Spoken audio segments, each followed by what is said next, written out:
네, 안녕하십니까. 개혁책방, 개혁신학을 읽어주는 남자 개남이 인사드리겠습니다. 자, 오늘은 백의 신앙고백서 해설 시간입니다. 하나님의 섭리에 관해서 이렇게 함께 나눠볼 텐데요. 오늘 이제 하나님의 창조, 지난주에 눈에 보이는 것과 보이지 않는 모든 것을 창조하셨다라고 했지요. 이제 창조 신앙을 넘어서 섭리의 신앙까지 나아가야 되는데, 오늘 벨기에 신앙고백서 제13조는요, 하나님의 섭리에 관해서 고백하고 있습니다. 자, 신자는 하나님께서 이 세상의 모든 보이는 것과 보이지 않는 것을 창조하셨다라는 사실을 믿습니다. 그러나 창조 신앙만큼 중요한 것이 바로 섭리 신앙이다라는 것을 우리는 기억해야 합니다. 이 섭리라는 것은요, 세상을 창조하신 하나님께서 그 세상에 계속해서 자신의 선하신 뜻대로 세상을 보존하고 다스리고 통치하신다라는 것을 의미합니다. 즉, 섭리신앙이란 하나님의 전능하신 능력으로 창조하신 모든 것들을 계속해서 보존하시고 다스리시고 통치하신다는 사실을 믿는, 그리고 고백하는 신앙, 바로 이것을 섭리신앙이라고 하는데, 우리 신자들은 그 섭리신앙으로까지 나아가야 된다는 거죠. 하나님을 믿지 않는 사람들, 그리고 믿음이 연약한 사람들은 이 세상의 모든 일은 우연이나 또 운명에 따라서 일어난 것일 뿐 하나님이 관여하시지 않는다라고 생각합니다. 이것을 가리켜서 이신론이라고 하는데요. 벨기에 신앙고백서는 이를 거부하고 섭리신앙을 철저하게 믿고 고백합니다. 자, 이 섭리신앙을 고백하고 있는 벨기에 신앙고백서 제13조를 우리가 함께 보도록 할 텐데요. 전체를 다 읽지 않고 일부 중요한 부분을 추려서 고백하자면 이렇습니다. 우리는 이 선하신 하나님께서 만물을 창조하신 이후에 만물을 유기, 운명 혹은 우연에 맡기지 않으시고 당신의 거룩한 뜻에 따라 다스리시고 통치하심으로 이 세상에는 그분의 지시 없이 아무것도 일어날 수 없음을 믿습니다. 그러므로 우리는 하나님께서 만물에 아무 상관하지 않으시며 다만 우연에 맡겨두셨다라고 말하는 에피쿠로스 학파의 가증스러운 오류를 배격합니다. 자, 에피쿠로스 학파가 어떤 학파냐? 주전 3세기에 헬라 철학자들인데요. 자, 이들은요, 신들은 인간 세상에 전혀 관심이 없고 다만 모든 것은 우연에 달려 있으니까 그저 인간의 욕망에 따라서 인생을 즐겨라. 쾌락주의자들입니다. 하지만 성경을 믿고 벨기에 신앙고백서를 따라서 고백하는 우리 신실한 신자들은 세 가지를 분명하게 믿고 또 기억해야 합니다. 첫 번째, 하나님은 세상을 우연에 맡기지 않으시고 하나님 그분의 뜻대로 다스리십니다. 자, 이게 첫 번째입니다. 두 번째, 그렇기 때문에 겸손한 마음과 경외심을 가지고 섭리교리를 믿어야 합니다. 세 번째, 우리는 하나님의 섭리교리를 통해서 위로와 용기를 얻게 됩니다.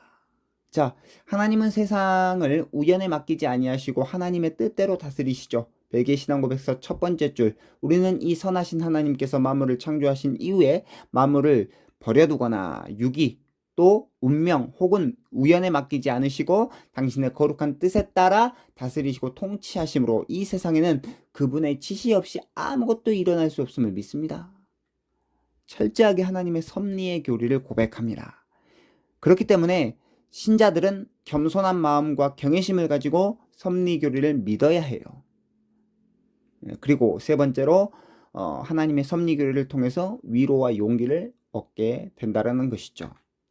자, 첫 번째입니다. 하나님은 자기 뜻대로 세상을 다스리십니다. 자, 그 근거 구절로 시편 33편 6절부터 12절입니다.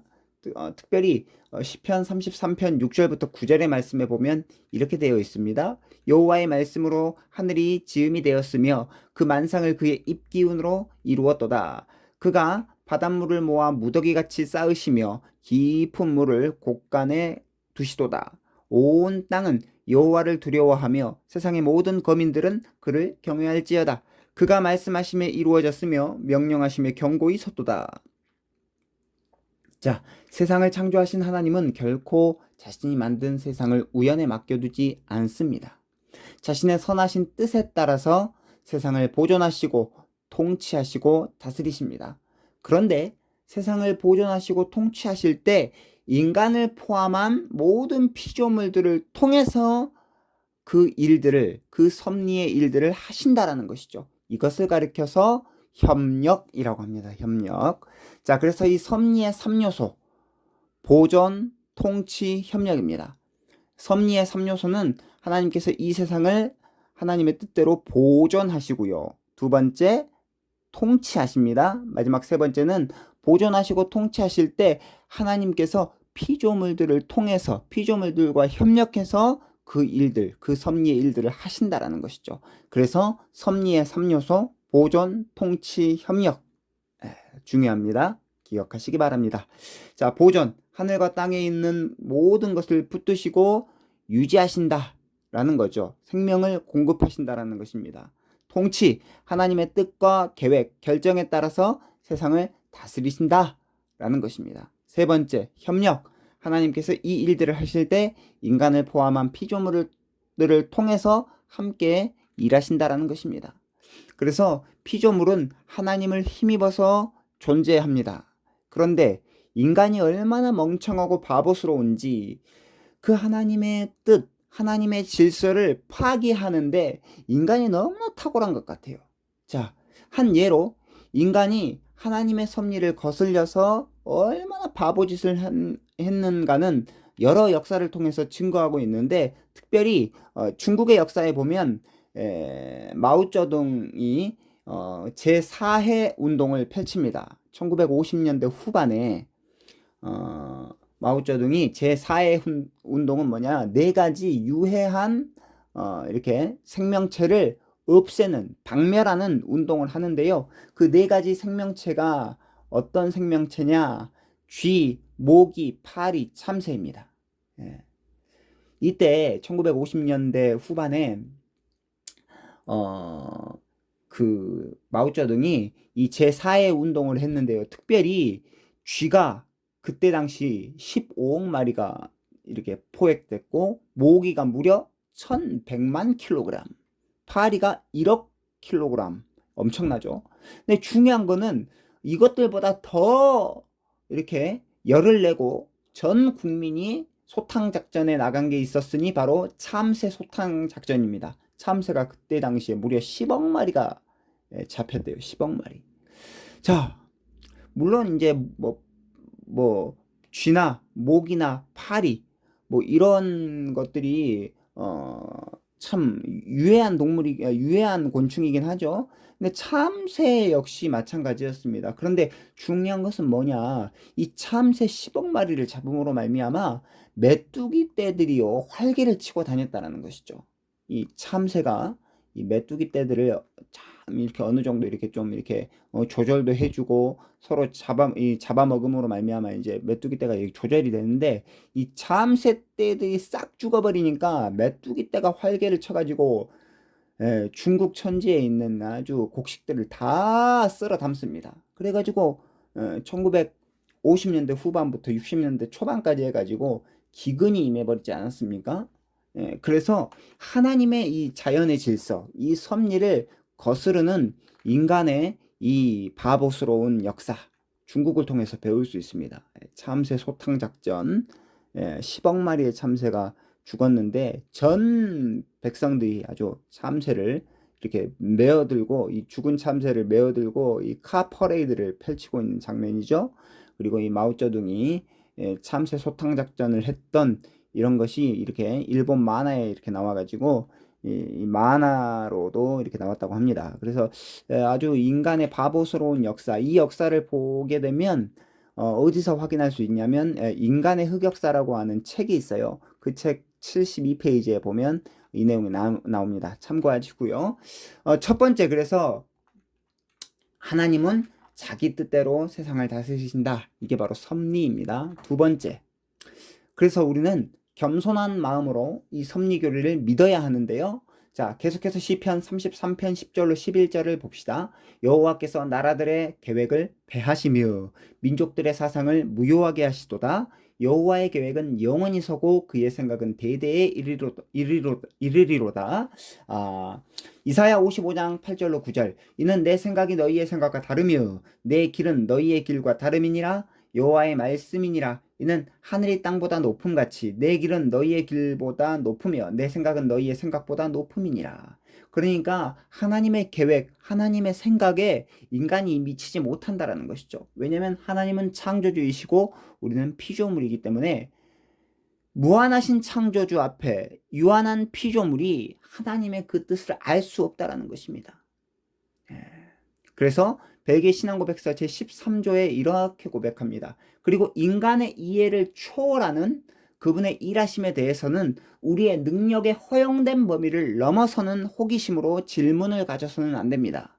오히려 최대의 겸손과 경외심으로 우리에게 감추어진 하나님의 의로우신 판단을 찬양하고 우리는 스스로 그리스도의 학생임에 만족하여 이러한 한계를 넘지 않고 그분의 말씀 안에서 우리에게 가르치시는 것만 배워야 할 것입니다.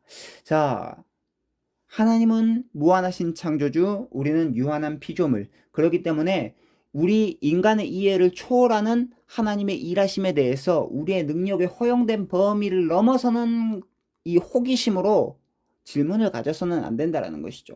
성경에서도 이 인간의 이성을 초월한 여러 가지 것들이 있습니다. 그 기적과 신비, 엄청난 이 이성을 초월한 이런 사건들에 대해서 우리는 호기심을 갖기보다는 경외심으로, 겸손함으로 바로 하나님의 그 말씀들을 믿어야 한다라는 것입니다. 그래서 하나님의 말씀 안에서 우리에게 가르치시는 것만을 배워야 한다. 왜? 우리는 그리스도의 학생이기 때문에 그래야 한다는 것이죠.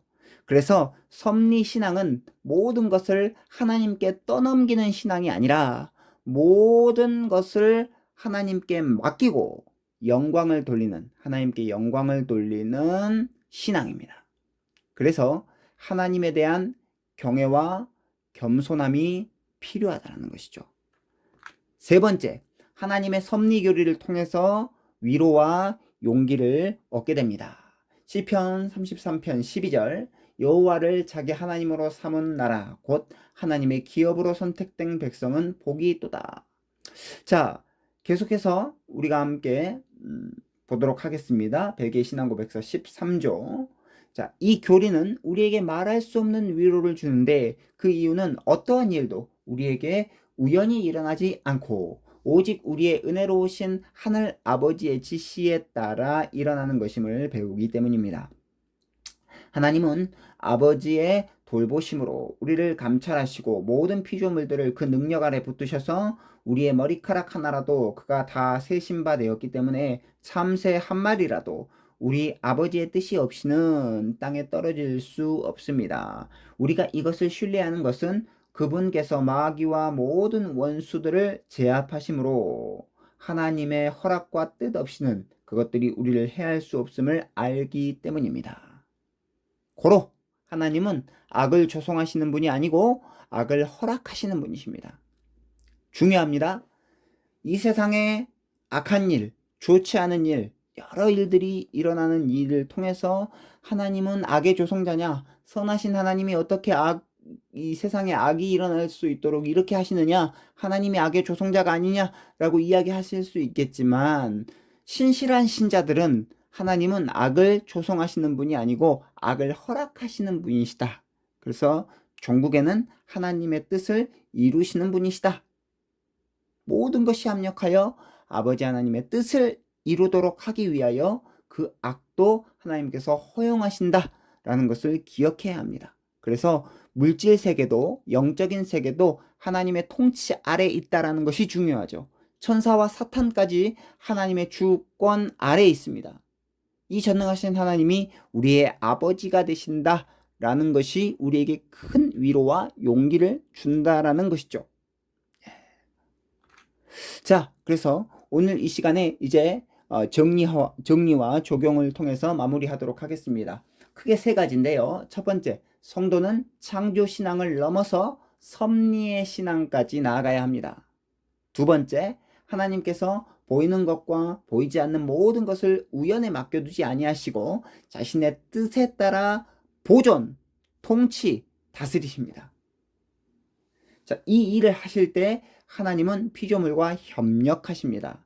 그래서 이 섭리의 세 가지 요소, 보존, 통치, 협력, 이 세 가지가 굉장히 중요하다라는 것을 우리가 살펴보았습니다.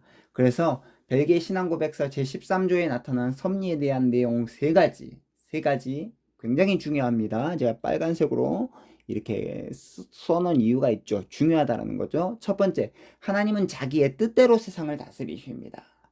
피조물, 특별히 인간이 자기의 계획을 열심히 세우고 노력을 한다 한들 하나님의 뜻을 변개시킬 수 없다라는 거죠. 왜냐하면 하나님은 창조주이시고 우리는 피조물이기 때문에.